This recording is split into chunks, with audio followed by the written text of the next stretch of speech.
तो hi guys, good morning to all of you. कैसे हैं आप सब लोग और कैसी चल रही है आप लोगों की तैयारी। दोस्तों, आज का सेशन बहुत इंपॉर्टेंट है उन सभी स्टूडेंट्स के लिए जो दिल्ली स्कूल ऑफ इकोनॉमिक्स से मास्टर्स इन इकोनॉमिक्स कर रहे हैं और सेमेस्टर 1 में हैं। तो आज हम लोग हमारा माइक्रो इकोनॉमिक्स में एक टॉपिक है जर्नल इक्विलिब्रियम, पार्ट सी है ये। ठीक है, तो उसका प्रॉब्लम सेट 1 डिस्कस करेंगे। तो गाइज बहुत इंपॉर्टेंट सेशन होने वाला है, तो कॉपी पेन निकाल लीजिए और सारी बातें हम लोग बढ़िया से यहाँ पे डिस्कस करेंगे। This is the very important problem set, क्योंकि यहाँ पे आपसे न्यूमेरिकल क्वेश्चंस देकर थ्योरेटिकल आंसर पूछ रहे हैं। राइट, मतलब वो आपसे explanation, Pareto optimality, code allocation, ये सारी चीजें आपसे डिस्कस करेंगे। और एक आध क्वेश्चन में नहीं, सारे क्वेश्चन में यही बात डिस्कस कर रहे हैं। इसका मतलब ये है कि आपको कोर और पैरेटो ऑप्टिमैलिटी वाला टॉपिक बहुत अच्छे से आना चाहिए। मैंने ये डिस्कस किया है इस प्रॉब्लम सेट में। बढ़िया से आप नोट्स बनाइएगा। अच्छा, पढ़ाने से पहले थोड़ा सा मैं आपको गाइड भी करूंगा, क्योंकि देखो बहुत सारे स्टूडेंट्स ऐसे हैं जो सेमीकॉन क्लासेस में ज्वाइन हो चुके हैं। तो वो तो चलो अपनी पढ़ाई कर रहे हैं, उनको तो हर तरीके की गाइडेंस सब कुछ मिल रहा है। लेकिन बहुत सारे लोग ऐसे भी हैं जो ज्वाइन नहीं हुए हैं और जो सेल्फ स्टडी कर रहे हैं। तो कोई दिक्कत नहीं है, आप सेल्फ स्टडी भी कर सकते हो। जरूरी नहीं होता कि हर कोई ज्वाइन करे, लेकिन बस ये कि कोशिश करना कि फेल नहीं होना। आपको ये सुनते हुए अजीब लग रहा होगा कि मैं सीधा फेल की बात करूं, ज्यादा नंबर कम नंबर की बात नहीं कर रहा, क्योंकि आपको पता है कि डी स्कूल में फेल होने का रेशियो काफी ठीक ठाक है। मतलब अगर 200-250 लोग हैं तो 100 के आसपास लोग फेल होते हैं। ये बात मैं नहीं कह रहा हूँ, आप देख सकते हैं, आपके सीनियर बता देंगे आपको। ठीक है, बट एक बात है, जो बच्चा सही डायरेक्शन में पढ़ता है और जो पढ़ता है, पहला तो पढ़ना is a necessary condition and सही डायरेक्शन में पढ़ना इज अ सफिशिएंट कंडीशन। वो अगर करता है तो फिर फेल नहीं होता। ठीक है, सही डायरेक्शन होना जरूरी है। तो मैं आपको कुछ डायरेक्शन दूंगा। ठीक है, पहले तो बेटा यही चीजें हैं कि जैसे आप मान लीजिए आप पढ़ाई कर रहे हो। ठीक है, तो मेरा सजेशन आप लोगों को ये रहेगा, जैसे आपको पता है आपके 3 टॉपिक्स हैं। पहला आपका पार्ट ए है, ठीक है। फिर आपका पार्ट बी है। पार्ट एक में आपका consumer theory, production theory, market market में मोनोपोली वगैरह, फिर वैरायटीज ऑफ द टॉपिक्स हैं। पार्ट बी में आपका जर्नल इक्विलिब्रियम है। ठीक है, पार्ट सी में आपका मार्केट फेलियर है, तो वो फिर में वेलफेयर वाला टॉपिक भी इंक्लूडेड है बीच में। ठीक है, तो अगर आप देखो तो आपके पास सिलेबस तो बहुत वास्ट लेवल का है, बहुत वास्ट ठीक ठाक लेवल का है, और समय बिल्कुल भी नहीं है। तो मेरा एक सजेशन है कि जैसे आप सिलेबस कर रहे हो, सिलेबस में मैं ये बात बहुत बार बता चुका हूँ, जैसे आपके पास 3 पार्ट्स हैं। तो पार्ट ए के लिए आप, अगर कोई अगर पॉसिबल हो, तो आप जो रेफरेंसेस है ना, बुक रेफरेंसेस, जैसे कंज्यूमर थ्योरी के लिए इन्होंने आपको सजेस्ट किया है जेलन रेनी। ठीक है, प्रोडक्शन थ्योरी के लिए इन्होंने आपको एमडब्ल्यूजी सजेस्ट करा है। ठीक है, मार्केट्स के लिए इन्होंने आपको वेरिएंट थर्ड एडिशन सजेस्ट करा है। इफ यू हैव टाइम तो आप वो पढ़ सकते हो। मगर बट अगर आपके पास में समय नहीं है तो आप फिर आखिर में आपका ऑप्शन यही रहेगा कि आप स्लाइड्स में से करो। बट क्योंकि ये टॉप, अब तो आप बहुत टाइम हो चुका है तो आपने ऑब्वियसली बात से पढ़ा होगा। ये महीने पहले मैंने क्लास ली थी तब मैंने आपको यहीं से गाइड किया था। ऐसी पार्ट बी है, पार्ट बी के लिए भी आप स्लाइड से पढ़ो और पार्ट सी के लिए आप रेफरेंसेस से पढ़ो, जो उन्होंने यहाँ पर आपको रेफरेंसेस दे रखे हैं। ठीक है, अगर समय नहीं है तो आप स्लाइड से स्टडी कर सकते हैं। बट मेरा सजेशन आपको यही रहेगा कि आप ये कोशिश करो कि सिलेबस को सिर्फ एक बार मत करो, कम से कम आप 2 से 3 बार सिलेबस को स्टडी करो बेटा। ठीक है, मिनिमम 2 to 3 टाइम, क्योंकि पेपर में देखो सिलेबस से रिलेटेड क्वेश्चन आएंगे। ठीक है, मान लो अगर कोई प्रूफ है, कोई थ्योरम है, तो वहां से क्वेश्चन आएगा। जनरल इक्विलिब्रियम टॉपिक है, वहां से वेलफेयर थ्योरम डेफिनेटली आएगी थ्योरेटिकल, ये कंफर्म है। रॉल्सन थ्योरी पक्का आएगी, कार्डर हिक्स पक्का आएगा, मार्केट फेलियर में एक्सटर्नलिटीज का क्वेश्चन आएगा, असिमेट्रिक वाली चीजें आएंगी। कंज्यूमर थ्योरी में भी आपका थोड़ा सा थ्योरेटिकल पार्ट आ सकता है, बट कंज्यूमर थ्योरी से या प्रोडक्शन थ्योरी से या मार्केट से आपका कंफर्म न्यूमेरिकल आएगा। तो ये चीज आपको पता होनी चाहिए। दूसरी चीज, आपको सिर्फ और सिर्फ प्रॉब्लम सेट्स करने हैं। प्रॉब्लम सेट में अगर आप गिनती भी करते हो ना, तो मिनिमम आपको 70-80 क्वेश्चन मिल जाएंगे। जैसे इसी क्वेश्चन में आपको 8 क्वेश्चन मिल गए, ऐसी जनरली कोई में आपके 3 प्रॉब्लम सेट है, तो आपको कम से कम 25 से 30 क्वेश्चन यहाँ मिल गए। ठीक है, पार्ट सी में भी आपके 2 से 3 टॉपिक हैं। ठीक है, आपको वहां भी 25 से 30 क्वेश्चन मिल जाएंगे, पार्ट ए में भी आपको 25 से 30 क्वेश्चन मिल जाएंगे, तो मोटे मोटे तौर पर आपको 70 से 80 क्वेश्चन यहाँ पे मिल जाएंगे। तो मुझे नहीं लगता कि आपको और इसके अलावा करने की जरूरत है। आप यही ट्राई करो कि ये जो भी क्वेश्चन हैं 70 से 80 क्वेश्चन गए प्रॉब्लम सेट में, इनको आप 2 से 3 टाइम्स, ठीक है, प्रैक्टिस करो। अगर आप ऐसा करोगे तो आपकी प्रैक्टिस बहुत अच्छी होगी। इसके अलावा प्रीवियस ईयर पेपर्स में, अब देखो प्रीवियस ईयर पेपर्स की अगर मैं बात करता हूँ, पीवाई क्यूज, तो पीवाई क्यूज मैंने बहुत खास बात किया है कि पीवाई क्यूज बड़े अच्छे हैं, नॉलेज दे रहे हैं। तो आप ये ट्राई करो, सारे क्वेश्चन मत करना क्योंकि समय नहीं है, सिलेक्टेड क्वेश्चन करना। मैं ये ट्राई करूंगा, अगर पॉसिबल हुआ तो मैं आपको एक लिस्ट प्रोवाइड कर दूंगा कि ये क्वेश्चन आप जरूर कर लेना, ठीक है। तो ये थोड़ी सी गाइडेंस है, इस गाइडेंस के तौर पे आप बेटा पढ़ाई को करो। अब मैं बुक पढ़ाना स्टार्ट करता हूँ। तो क्वेश्चन नंबर 1 से हम लोग यहाँ पे शुरू करते हैं। कॉपी पेन निकाल लीजिए, बढ़िया बढ़िया से नोट बनाइएगा। Let's begin. तो आप क्वेश्चन नंबर 1 है हमारे पास, एक बार आप मेरे साथ में रीड करिएगा। कहते हैं consider the following two into two economy, right. और प्रेफरेंस दे रखा है हमें यहाँ पर, utility is equal to x1 x2, ठीक है। और दो एजेंट्स हैं, पहचान आपको बता दिए, 2 into 2, 2 agents and 2 goods. Endowment आपको दे दिए 8,1, एजेंट 1 की, एजेंट 2 की 2,9। तो टेक्निकली 10,10 आपको total supply of the goods दे रखे हैं। साथ साथ इन्होंने यहाँ पे जो प्रेफरेंस वगैरह एंडोमेंट वगैरह दे रखा था, उसके बाद में आपको यहाँ पे उनके बेसिस पे एलोकेशन भी प्रोवाइड करा दिए हैं, ठीक है। तो this is the allocation x1 and x2। And after that यहाँ पे उन्होंने 5 पार्ट पूछे हैं, तो एक एक करके हम इसको सॉल्व करते हैं। जैसे पहला पार्ट उन्होंने बोला है is allocation X a Pareto optimum allocation. तो गाइस आपको ना ये बात पहले से मालूम होनी चाहिए कि किसी भी एलोकेशन को अगर आपको ये बताना है कि वो पेरेटो एफिशिएंट है या नहीं है, तो कैसे बता सकते हो। अब अगर हम लोग, चलो मैंने इसको पहले आपको पहले समझा देता हूँ, फिर मैं इसको डिटेल बताऊंगा। ध्यान रखना बेटा, ये ना थ्योरेटिकल बेस्ड है। इवन क्वेश्चन नंबर 1 2 आगे जो भी क्वेश्चन है सारा थ्योरेटिकल बेस्ड है। न्यूमेरिकल वैल्यू होने के बाद भी इसका एक्सप्लेनेशन थ्योरेटिकल है, ठीक है। देखते हैं इसके बारे में भी हम लोग क्या कह रहा, क्या और कैसे कह रहा है ये। तो क्वेश्चन नंबर 1 है, जैसे कि मैंने आपको बताया यहाँ पे, it is a 2 into 2 economy case,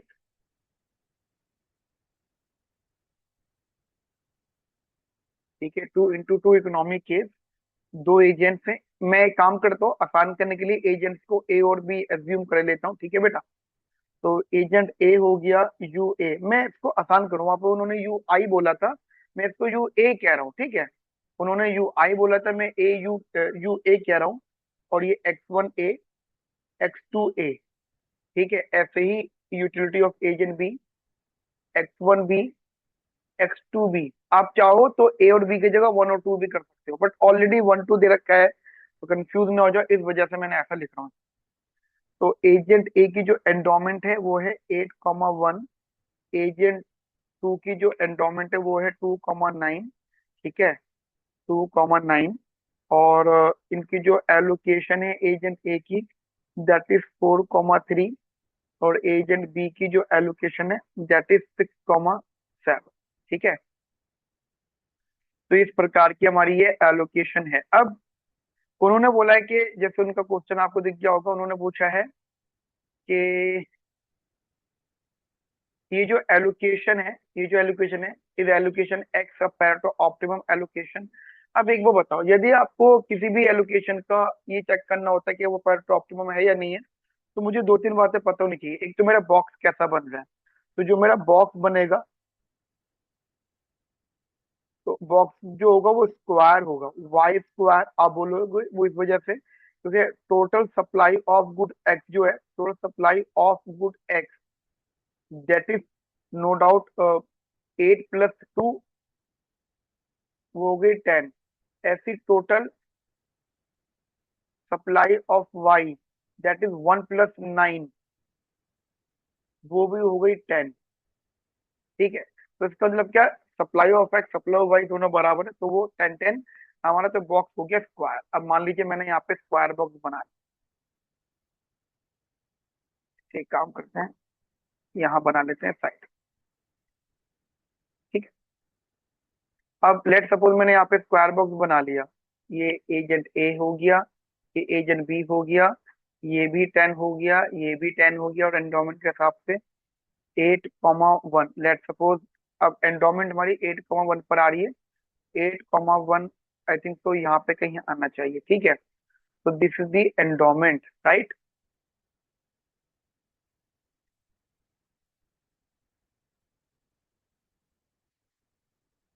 this is the endowment, clear.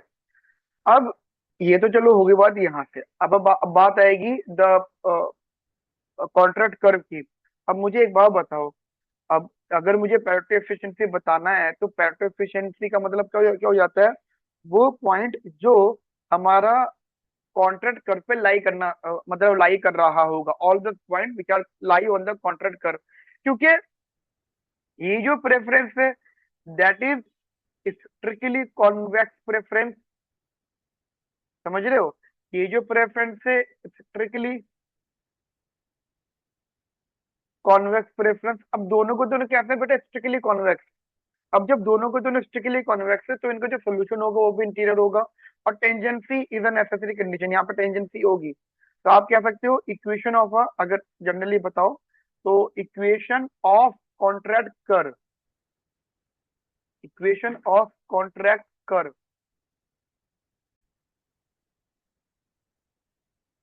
कैसी होगी, that is M R S of agent A is equal to M R S of agent B. ये आइडिया अपन माइंड में रखना, ठीक है। जनरली मैं आपको बता रहा हूँ, अब मान लो मैंने यहाँ पे इंडिफरेंस कर्व बनाए, ये आईसीज बनाए, ठीक है। और वहां से मैंने एजेंट बी के इंडिफरेंस कर्व बनाए, ठीक है, लेट सपोज। अच्छा एक चीज और कर देता हूँ मैं। मान लो मैंने एक एक एक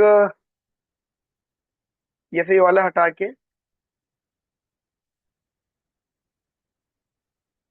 एक आईसी मैंने ये से बना दिया, क्योंकि बहुत सारे आईसी होंगे तो एक आईसी डेफिनेटली ऐसा होना चाहिए जो इस वाले पॉइंट को लाई करना चाहिए, ठीक है। अ, जो एंडोमेंट है एक मैंने ऐसा बना दिया इंडिफरेंस कर्व। वो क्यों बनाया वो मैं भी आपको आगे चल के बताऊंगा। और यहाँ पे बहुत सारे, एक यहाँ पे ऐसा बनेगा, ऐसा बनेगा, ऐसा बनेगा, ठीक है। और एक आपका आईसी ऐसा बनेगा, ऐसा भी बनेगा, और बहुत सारे यहाँ पे बनते जाएंगे, ठीक है ना। तो मेन पॉइंट इज दैट के हमारे पास एक तो अगर मैं यहाँ से लेट सपोज मैंने यहाँ से इस लाइन को ज्वाइन कर दिया तो that line is known as contract curve. और ये मैंने जानबूझ के गैप लिया था।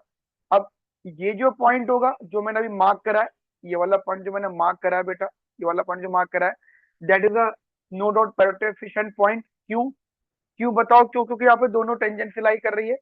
और ये जो लाइन मैंने बनाई है ये जो लाइन मैंने बनाई है that line is the contract curve, ठीक है। अब ये जो मैंने गैप यहाँ पे लिया है, ये एक आईसी ये था, एक आईसी ये था, है ना। देखो दो आईसी है। ये जो मैंने गैप यहाँ पे लिया ये वाला गैप, इस गैप में ये जो लाइन है ना, अ, देखना जरा ध्यान से।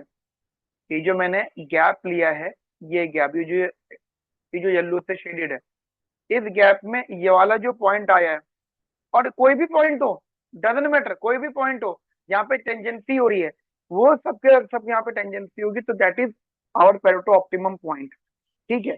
ये होता है। अभी हम कोर के बारे में बात करेंगे, मैं बताऊंगा अभी आगे चल के आपको। तो अब इतनी बात होल्ड रखो क्या, ठीक है। ये डायग्रामेटिकली बात ऐसी हो सकती है, ठीक है। तो मैंने यहाँ पे रखा दैट इज x2a अपॉन में x1a is equal to x2b upon में x1b। अब मुझे साथ साथ एक चीज और नॉलेज है, आवर फिजिबल इक्वेशन, ठीक है। फिजिबल इक्वेशन क्या होती है, total demand equal to total supply या मार्केट इक्विलिब्रियम। तो x1 ऑफ ए प्लस का x1 of B is equal to total endowment which is available for the good, that is 8 plus का 1, 8 plus का 2, that is 10, ठीक है। तो अगर आप चाहो तो यहाँ से x1 बी निकाल सकते हो, 10 माइनस का x1 ए। सिमिलरली x2 ए प्लस का x2 B is equal to 10, मतलब 1 प्लस का 9 कह रहा हूं मैं यहाँ पे। तो x2b is equal to 10 minus का x2a। तो ये वाली जो इक्वेशन है, दिस वन टर्म x1b और x2b, इन दोनों वैल्यूज को तुम यहाँ पे और यहाँ प्लॉट कर दो। मतलब इस वाली वैल्यू को उठा के यहाँ रख दो, और नहीं नहीं नहीं, इस वाली वैल्यू को उठा के नीचे रखना, डिनोमिनेटर में रखना है, और इस वाली वैल्यू को उठा के आपको न्यूमिनेटर में रखना है। ठीक है, रख के देख लेते हैं। दैट इज x2a अपॉन में x1a is equal to x2b कितना था, दैट इज 10 माइनस का x2a अपॉन में 10 माइनस का x1a, और आपने फिर ये क्रॉस मल्टीप्लाई कर दिया तो ये हो गया 10x2a माइनस का x1a, x2a is equal to 10x1a minus का x1a, x2a कैंसिल आउट, 10 से 10 कैंसिल, तो ये हो गया x1a is equal to x2a। ठीक है, तो first of all this is equation of a contract curve. ठीक है बेटा, ये जो है that is equation of a contract curve, equation of contract curve, and it's a 45 degree line. ठीक है, ऑब्वियस बात है 45 degree line. Now we have the allocation 4,3 and 6,7। अब इसको बताने के मल्टीपल मेथड्स हैं। एक तो मेथड ये भी अप्लाई कर सकते हो कि सर ये दोनों के दोनों पॉइंट जो है मेरे यहाँ पे इस लाइन पे लाई करने चाहिए। मतलब we have allocation x1a x, या जनरली अगर आप रखो दैट इज 4,3 एंड एलोकेशन 6,7 ये दे रखी है। अब ये क्या यहाँ पे लाई करेगी, नहीं नहीं, these allocate this these points, this allocation is not lies on the contract curve, so this is not a Pareto optimum allocation। अब आप बोलोगे सर क्या ये इनफ है? देखो, अगर एग्जाम में आप लिख रहे हो, एक्सप्लेन कर रहे हो, तो this is the one of the option जिसमें आप इस तरीके से इसको एक्सप्लेन कर सकते हो। एक तरीका और भी हो सकता है यहाँ पर, भाई आप यहाँ पे पेरेटो ऑप्टिमलिटी की जो है डेफिनेशन को यूज करके भी बता सकते हो। You can also explain this by using the definition of the Pareto optimality। What is the definition of Pareto optimality, Pareto efficiency? We can't make someone better off without making other one worse off। मतलब हम किसी को खुश करना चाहते हैं तो दूसरे को नाराज करना पड़ेगा। तो अब जैसे मान लो मेरे पास एक एलोकेशन, तो ये इसका अल्टरनेटिव मेथड है। ठीक है, तो मैं ये भी आपको यहाँ पे बता देता हूँ अल्टरनेटिव मेथड। एक तो ये तरीका हो गया ऊपर वाला, इसको दिमाग में रखना। ठीक है, ठीक है बेटा। अब अल्टरनेटिव मेथड में लेट सपोज आप मान लो आपके पास let we have the allocation, let we have, कैसे लिख लो, हमारे पास जो एलोकेशन है, जो एक्स ए है दैट इज 4,3, ठीक है, एंड एक्स बी जो है दैट इज 6,7, राइट। और अगर मैंने मान लो मैंने यहाँ से अपनी यूटिलिटी निकाली इस एलोकेशन की, तो यूटिलिटी ऑफ दिस एलोकेशन कितनी आई है, दैट इज, देखो प्रेफरेंस हमारा ये था, अगर आप देखो तो प्रेफरेंस था जो i is equal to x i x1 i, where i is 1 to 2, या ए और बी आप ऐसे कह सकते हो। तो 4 3 12 हो गया, फिर ऐसी एजेंट वी की आप कर लोगे 6,7 में, तो साची 44 हो गया। ठीक है, अब आपने क्या करा, let take an another allocation, और ध्यान रखना वो another allocation, take an another feasible allocation. अब आपने एक फीजिबल एलोकेशन लिया, फीजिबल एलोकेशन का मतलब कि वो हमारा जो है फीजिबिलिटी कंडीशन को सेटिस्फाई कर रहा होगा, दोनों का सम 10 10 होना चाहिए, तो आपने उसका मान लिया लेट सपोज वाई ए, आपने जो एलोकेशन ली, मान लो आपने एलोकेशन ली वाई ए 3.5, 3.5, ठीक है, और वाई बी लिया आपने 6.5 और 6.5, ठीक है। अब आपने क्या करा, अब यूटिलिटी निकाला, यहाँ पे रख के देखा 3.5, 3.5, और ऐसा करने के बाद कितना आ गया, दैट इज 12.25, और ए क्या आया, यू बी रखा 6.5, 6.5, 6.5 is equals to that is 42.25। अब आप एक अंदाजा लगाओ कि जैसे भाई 4,3 थी, तो 4 में से 0.5 घटा, 3 में 0.5 ऐड करा, और ऐसी 6,7 थी, तो 6 जो कि हमने 4 में से घटाया था, तो 4 का एडिशन में 6 में करेंगे। हमने इस तरीके से बंडल को बदला है, एक तो फीजिबिलिटी रहे और वो सेम लाइन पर रहे। आप देखो ना, डेविएशन जो भी हम करते हैं उससे बड़ा ध्यान से करना होता है, इनमें कोई भी रैंडमली डेविएशन नहीं कर सकते अपन लोग, ठीक है। मैं डेविएशन भी बहुत ध्यान से करनी है, तो मैंने जो अनदर एलोकेशन लिया, फिजिबल एलोकेशन वाई ए और वाई बी, उसे भी बहुत ध्यान से लिया कि वो फिजिबल भी रहे। अब आप देखो कि जब मैंने डेविएट करा, तो एजेंट ए की भी यूटिलिटी इंक्रीज हो रही है, एजेंट बी की भी यूटिलिटी इंक्रीज हो रही है, समझ रहे हैं मेरी बात, दोनों ही एजेंट की यूटिलिटी इंक्रीज हो रही है, तो यहाँ पे जो डेफिनेशन थी वो वायलेट हो रही है। अगर आप देखोगे तो इससे आपको पता लगेगा कि जो आपने एलोकेशन वाई ली है, जो एज्यूम करिए, that is Pareto superior, you say that whatever the allocation y that is assumed by yourself,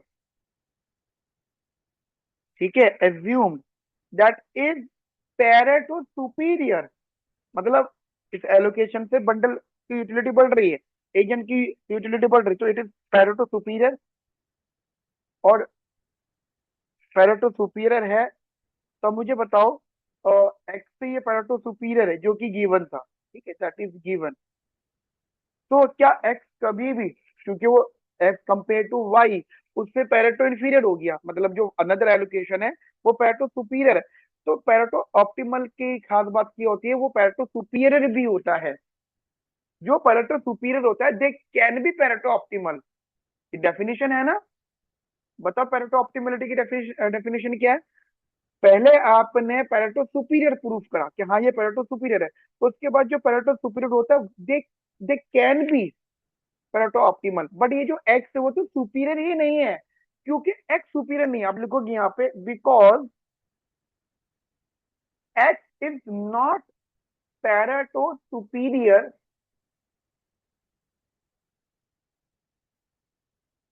to Y, then it is not Pareto optimal. समझ में आ गई मेरी बात, तो आपने यहाँ से दो रीजन की बेसिस पे आपने बता दिया कि हाँ ये पैरेटो सुपीरियर भी नहीं है, ओ पैरेटो ऑप्टिमल भी नहीं है। Are you getting my point बेटा, क्या कहा मैंने आपको यहाँ पर, तो ये चीज अभी आप मेरी बात यहाँ पे ध्यान से समझ लीजिएगा, ठीक है, आगे बढ़े। अब हम इसके अगले पार्ट की तरफ बढ़ते हैं, part number B.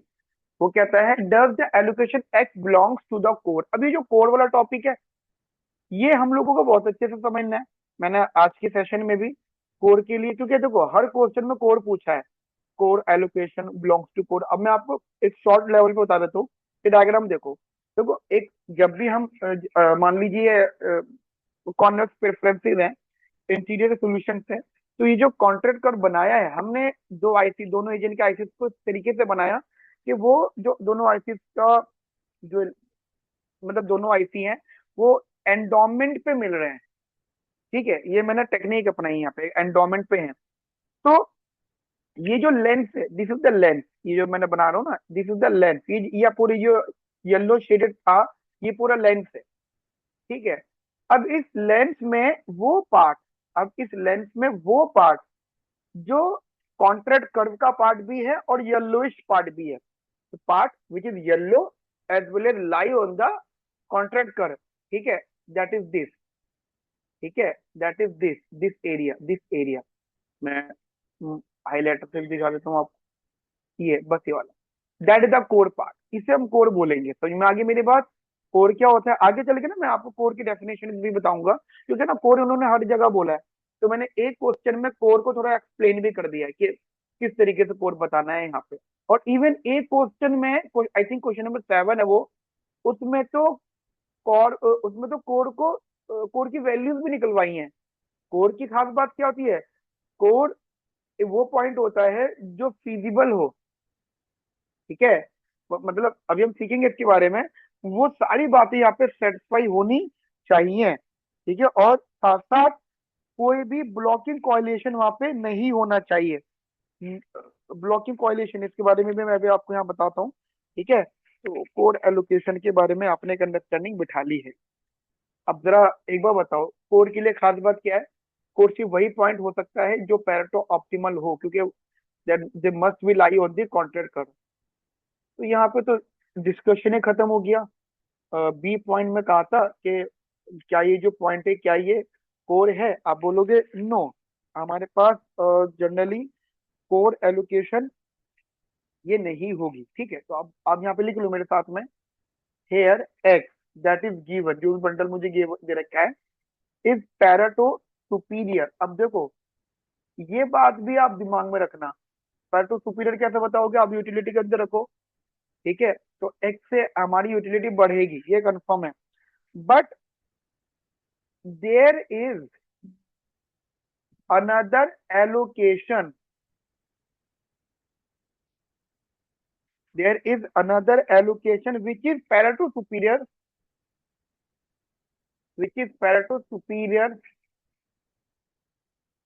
than x.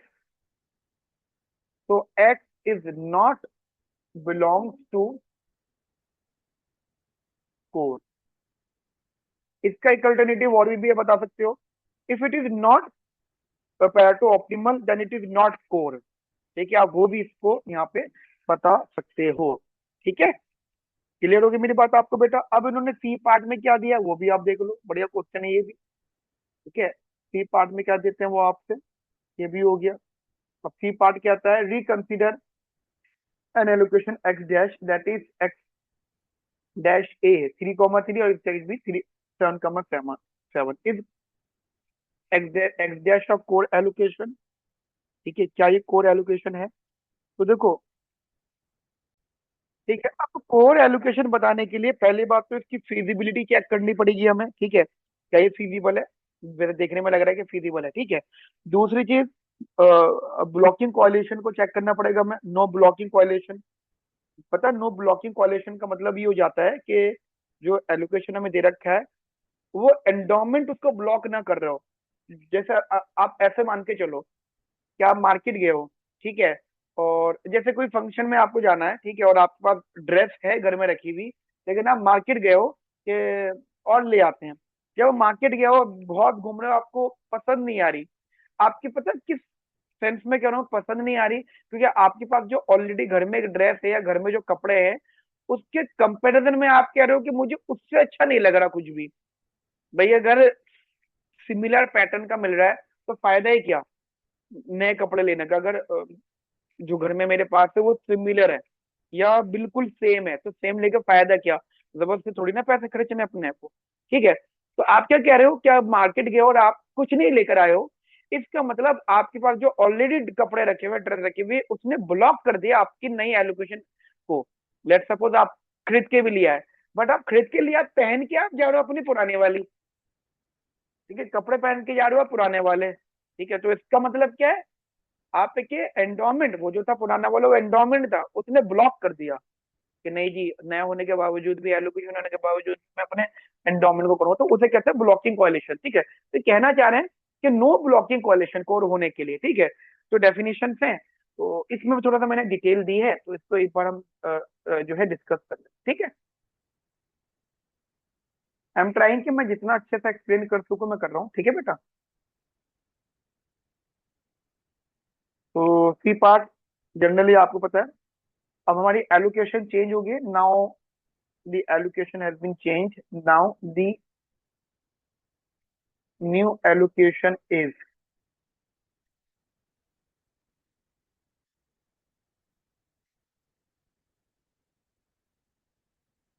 that is x a वो दे रखा है 3,3 एंड एक्स बी वो दे रखा है 7,7। अब वही बात है, आप इसको दोनों मेथड से एक्सप्लेन कर सकते हो बेटा, ठीक है ना। You can explain with the help of both method. सबसे पहले तो we have equation of a contract curve,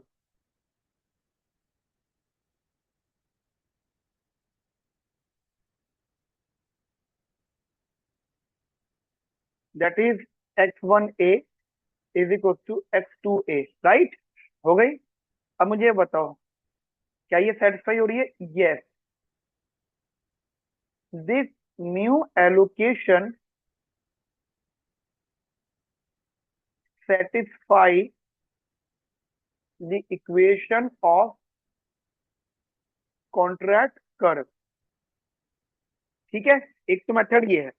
इसको एक और तरीके से आप सॉल्व कर सकते हो। क्या तरीका है? एक तो ये हो गया, एक तरीका और आप यहाँ पे रख लो। आप एक काम करो, अपनी यूटिलिटी निकालो। जैसे हमारे पास बंडल है X A, that is 3,3 and X B.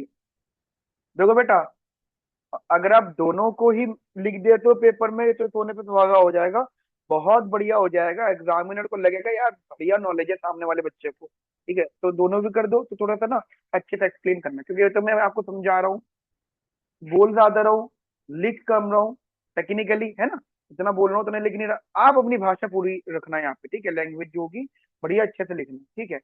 3,3 रखा, इससे हो गया 9, 7,7 रखा, ये हो गया 49। अच्छा एक बात बताओ, ये जो एलोकेशन है, क्या ये पेरेटो सुपीरियर है? हाँ, ये पेरेटो सुपीरियर है। क्यों? क्योंकि जो हमारी एंडोमेंट से यूटिलिटी आ रही है वो कंपेरेटिवली इससे कम आ रही है, तो ये पेरेटो सुपीरियर है। This allocation is Pareto superior, आप कह सकते हो, देन एंडोमेंट। ठीक है, now take an another feasible allocation. ठीक है, आपने वाई ए मान ली यहाँ पे, लेट सपोज 2.5, 2.5। ठीक है, वाई बी मान लिया आपने 7.5, 7.5। ठीक है, परफेक्ट है, परफेक्ट। पैरेटो सुपीरियर की डेफिनेशन होती है both will be better of. ठीक है, ये चीज थोड़ी सी ध्यान रखना। Okay, now the utility with by putting 2.5, 2.5 the value when we will get 6.25। चलो जी, इसकी तो कम हो गई। और अगर मैं इसके रखता हूँ यहाँ पे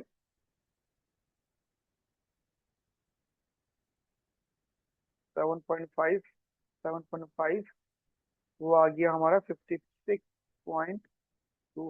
ओके, इसकी बढ़ गई, मतलब एजेंट ए की कम हो गई है, एजेंट बी की बढ़ गई। तो यहाँ पे डेफिनेशन यूज करेंगे हम लोग, that is if you deviate from the allocation, ठीक है, then one will be better off and other will be worse off. ठीक है, चौथी डेफिनेशन पेरेटो ऑप्टिमलिटी की, we can't make someone better off without making other one worse off. समझ रहे हो मेरी बात? तो अगर ऐसा रहता है, we can't make someone better off without making other one worse off, तो टेक्निकली ये डेफिनेशन अभी फिट होती हो रही है। तो यू कैन से दैट, तो allocation x dash, allocation x dash, आप लिख भी सकते हो यहाँ पे X dash, that is 3,3 and 7,7 is Pareto optimal allocation. अब देखो समझो, कोर होने के लिए पैरेटो ऑप्टिमल बताना जरूरी था। समझ में आ गई मेरी बात? जब उन्होंने बोला ना कि कोर बताओ, तो कोर होने के लिए पैरेटो ऑप्टिमल होना जरूरी है। ठीक है, तो ये चीज आप ध्यान रखना। अब अगर मुझे, अब देखो यहाँ से मैं थोड़ा सा थ्योरेटिकल वे में मैं आपको लिखवाता हूँ, जरूरी नहीं पेपर में तुम लिखो, बस तुम्हें समझ में आनी चाहिए बातें। ठीक है, लिखना मेरे साथ में। नाउ फॉर कोर, अब कोर के लिए we need to satisfy, we need to satisfy two condition या टू पॉसिबिलिटीज। ठीक है, ठीक है, तो सबसे पहले जो कंडीशन होती है दैट इज feasibility। एक्चुअली ना अधिकतर क्वेश्चंस में यही बात पूछी हुई है, तो यहाँ पे मैं डिफाइन भी करूंगा चाहते। ठीक है, लिखना मेरे साथ में। feasibility and assuming कि थोड़ा सा ना मैं कंडीशन को एक्सप्लेन कर रहा हूँ, फिर आगे चल के हम फिर इसके बारे में बात करेंगे, ठीक है। assuming the total resources available, total resources available are exactly what is, are exactly what is, what is allocated in x dash, allocated in x dash, ठीक है। the allocation is feasible, the allocation जो भी इन्होंने allocation दे रखी है is feasible, is feasible, this means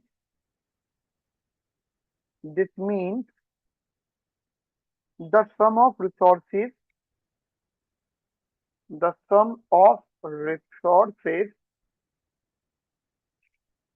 allocated to, allocated allocated to all agents, to all agents does not exceed,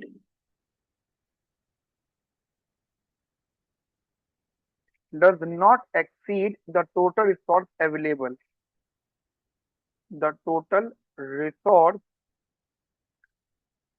available,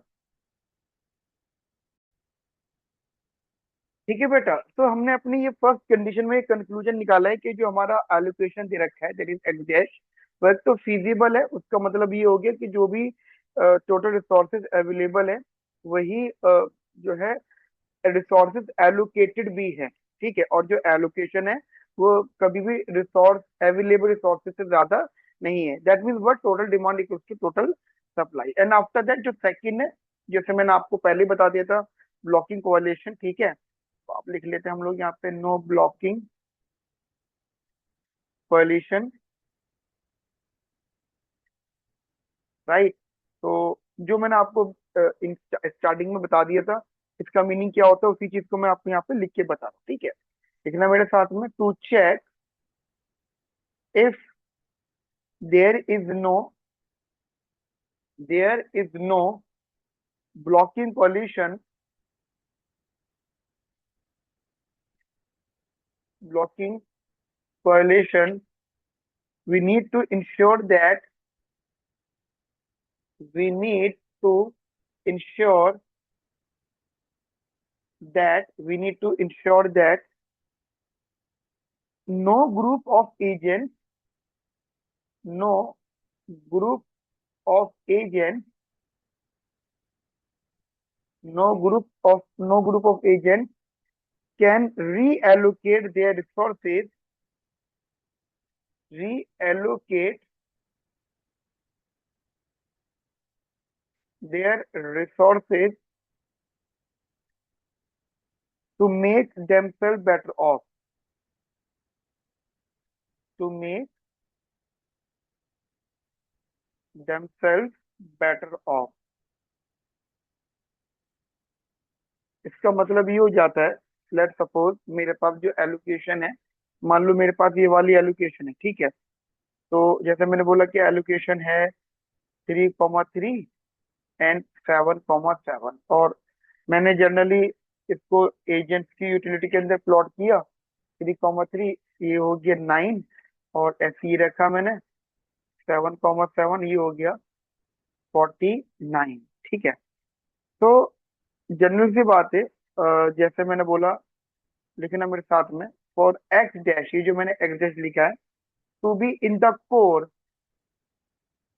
to be in the core, to be in the core, that is no subset of agent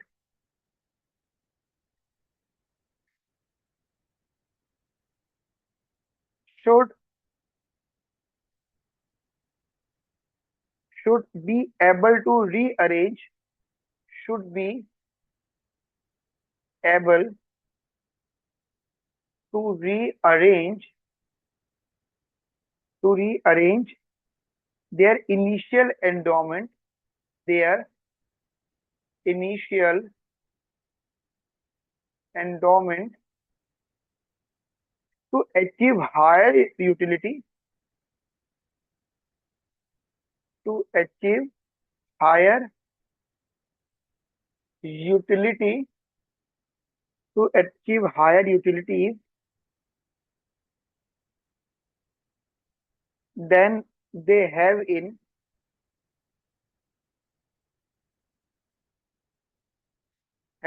X dash. If the initial if the initial endowment if the initial endowment of the agents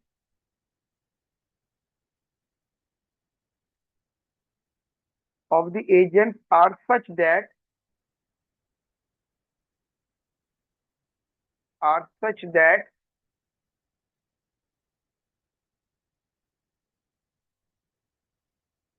such that they cannot rearrange they cannot rearrange them to achieve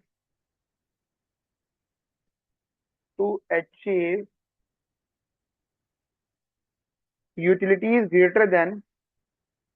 utility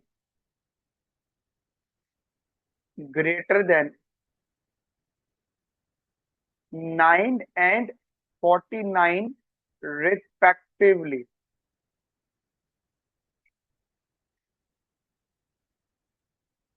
Then अगर मतलब ऐसा हो जाता है कि अगर हमारी initial endowment of agents की वो इस तरीके से है कि हम उसे ऐसे अरेंज नहीं कर सकते कि वो 9 या 49 मतलब एजेंट और एजेंट बी की यूटिलिटी से ज्यादा, ठीक है, ज्यादा ना गेन कर पाए, ज्यादा ना यूटिलिटी ले पाए, तो हम यही कह सकते हैं जो हमारा एक्स डैश होगा दैट इज अ कोर। ठीक है, अब इसका मतलब क्या हो जाता है लिखना, this means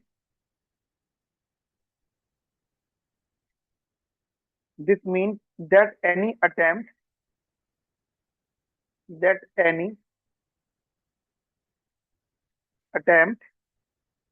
by attempt by a coalition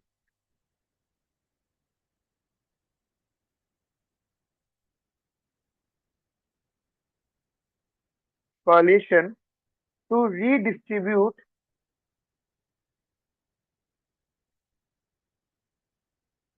to redistribute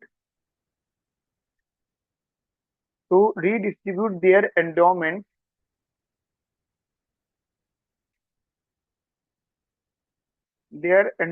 would not result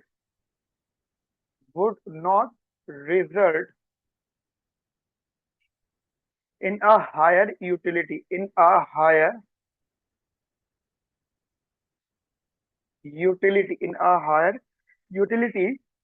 for any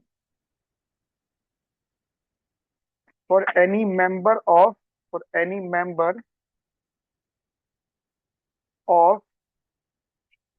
the coalition member of coalition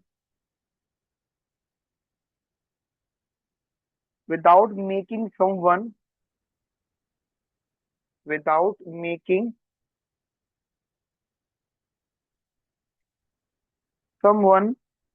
worth of yeah someone worth of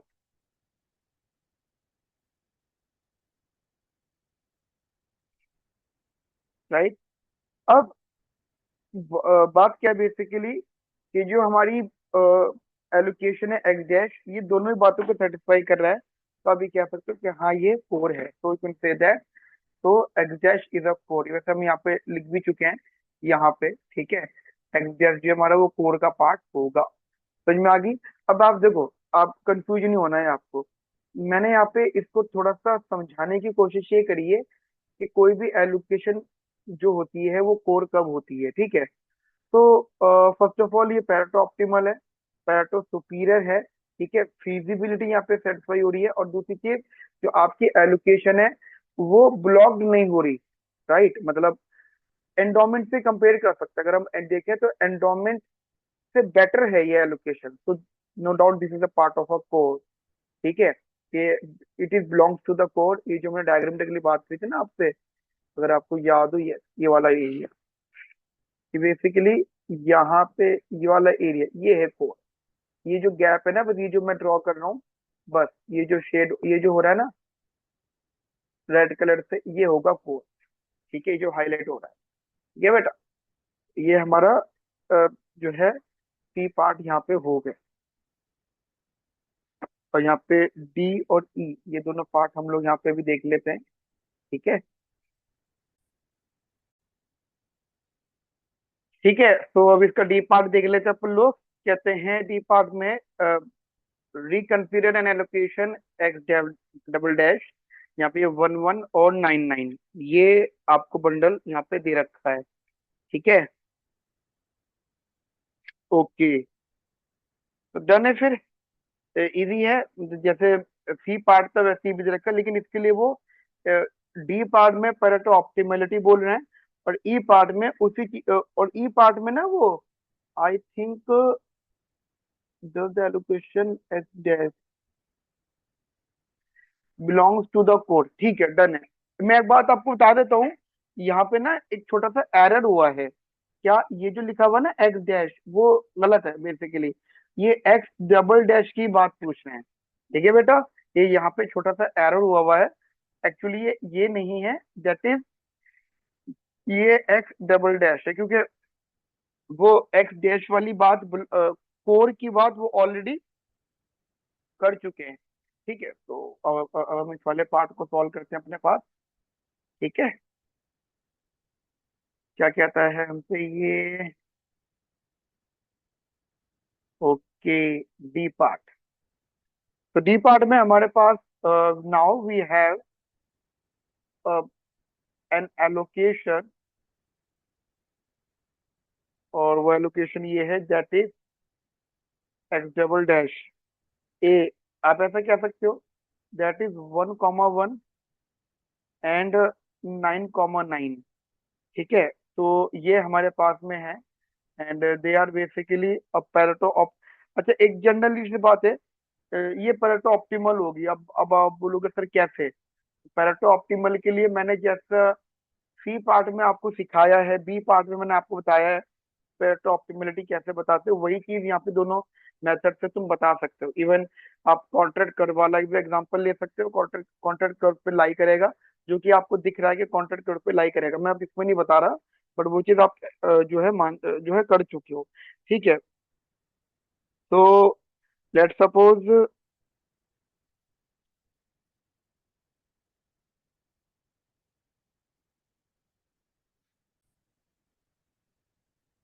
मैं आपको एक मेथड से बता देता हूँ। जैसे आप इससे यूटिलिटी निकाल लो अपनी, ठीक है। लेट सपोज आप यहाँ पे 1,1 रखो एजेंट ए के लिए, देन आपको मिलेगा यहाँ से 1। और एजेंट बी के लिए रखो 9,9, वहां से मिलेगा उसे 81। एक आप एलोकेशन एज्यूम कर लो, let suppose an allocation y double dash, ठीक है। तो एक इसकी मान लो आप 1.5, 1.5 ये डबल डैश ए, और वाई डबल डैश बी ये आप मान लो 8.5 और 8 ठीक है बेटा। तो अब आप यूटिलिटी के अंदर रखो ये वैल्यू 1.5, 1.5, तो ये होगा 2.25। मतलब एजेंट ए की तो यूटिलिटी इंक्रीज कर रही है, फिर आप एजेंट बी की बात कर लो 8.5, 8.5 यानी मल्टीप्लाई अगर आप करते हो 8.5 मल्टीप्लाई 8.5, दैट इज 72.25। ओके, देखो एजेंट ए की यूटिलिटी बढ़ रही है, एजेंट बी की कम हो रही है, ठीक है। तो now this is the basically Pareto optimal. तो आप कह सकते हो, so this allocation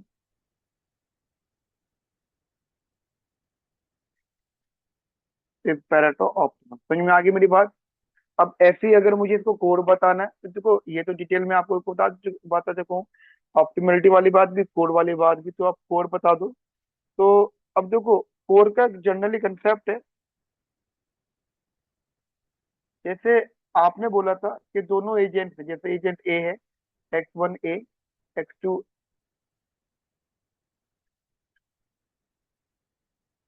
मतलब फॉर कोर एलोकेशन। अब एक बार बताओ, कोर का मतलब क्या था कि जिस एलोकेशन को आप कोर बोल रहे हो वो ब्लॉक ना हो रहा हो, नो ब्लॉकिंग कॉलेशन, इसका मतलब एंडोमेंट उससे बेटर ना हो। यही तो बात मैंने आपको सिखाई है सी पार्ट में, कि एंडोमेंट जो उससे बेटर ना हो। ठीक है। अब आप एक बात बताओ, जनरली हमारे पास जो एलोकेशन अवेलेबल थी, हमारे पास जो एंडोमेंट, जैसे एजेंट ए था, उसका यूटिलिटी ये था। ठीक है। और उसके जो एंडोमेंट था दैट वाज 8,1, और एलोकेशन जो है x double dash of A that is 1,1। ये पैरेटो ऑप्टिमल है, हम मान रहे हैं इस बात को, लेकिन जो एंडोमेंट है वो इससे बेटर है, वो इससे बेटर इसको यूटिलिटी प्रोवाइड कर रही है। ठीक है। और X double dash of B that is 9,9। देखो एक बात ध्यान है ना, सुपीरियर एंडोमेंट जो है जनरली, अगर ये बंडल एंडोमेंट से सुपीरियर होता तो फिर ये बेटा आपका कोर होता। ठीक है। सुपीरियर होता मतलब ये एंडोमेंट को ब्लॉक कर रहा है तो ये कोर होता, अदरवाइज ये कोर नहीं होगा। ठीक है। अगर आप यहाँ पे इनकी यूटिलिटी पुट करके देखते हो, लेट सपोज आपने एंडोमेंट रख के देखा 8,1, तो ये 8 आ गया। तो इनका वन के देखो तो ये 1 आ गया, तो इसका मतलब क्या है, एंडोमेंट से यूटिलिटी ज्यादा हो रही है। राइट, मतलब एंडोमेंट से यूटिलिटी ज्यादा हो रही है एज कंपेयर, तो यहाँ पे बंडल को रखे। ठीक है। तो आप कह सकते हो द एलोकेशन, ये जो एलोकेशन है, the allocation is blocked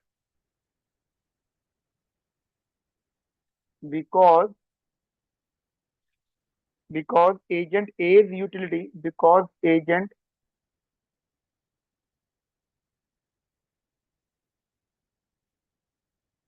as utility as utility is more is more when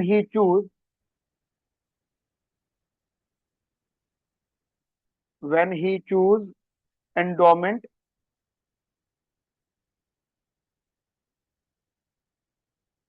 than given allocation।